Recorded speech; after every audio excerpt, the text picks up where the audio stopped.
Now that she thought about it, these two looked exactly like the rough-looking characters she'd spotted before trying to get her companion to leave. Ones he'd noticed her staring at, which was why he'd been insulting them in the first place.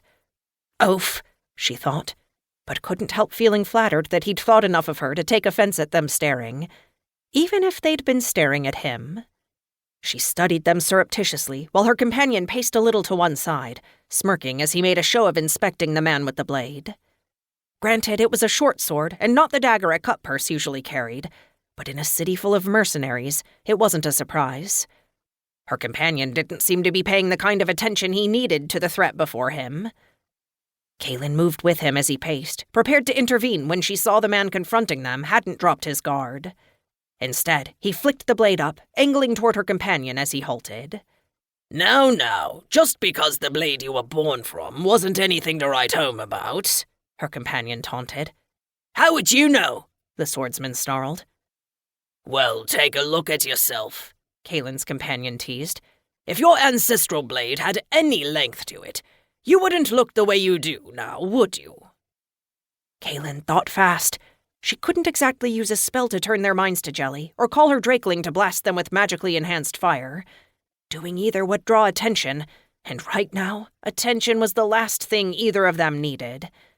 Not that her companion seemed to remember it. Details, her inner voice grumbled. Kaylin pushed it away, staying alert as her companion stepped back to where he'd been standing. We're not supposed to be here, and he is not supposed to be this soused. If I do anything to attract official attention, things are going to be very embarrassing for a lot of people very quickly. That was something the pair of them could do without. The number of cut purses had grown from 2 to 4. Another 2 came into the street behind those 4, bringing the number of opponents up to 6. Of all the rotten luck, I need something a lot more subtle. Running through the spells she knew, she figured she could project an image of the 2 of them standing in place while she steered her companion out of there. It was difficult to get right, and would be harder with so many, but... She dropped her hand to the hilt of the dagger she carried on her hip, then let it fall past. If she drew it, she'd have to use it, and the only way she'd be able to stop the men once a fight of that kind started would be to kill them. Big bag of nopes right there, she told herself, knowing that was a sure way to get herself and her companion noticed. Think, Kaylin! Her companion was making that hard as he asked why the man was waving a clearly inferior blade around when he might have something more impressive tucked away elsewhere. Kaylin stifled a groan, but one of the swordsman's companions had noticed the blade her companion was carrying. Thankfully, he had yet to draw it. She quietly began calling the magic she needed to construct her illusion, praying he wouldn't do anything to worsen the situation. Well, since you're so much into size, the mercenary's companion challenged, why don't you draw your sword? Yeah, the swordsman added. After all, it's not the size of the blade that matters, but how you use it. You want me to draw my sword? Kaylin's companion chuckled and grinned like a madman. Oh no, Kaylin thought, but the swordsman grinned too. Yeah, I want you to draw your sword. You keep bragging about size, but I'd like to see you use it. And prove you're as good as you think you are.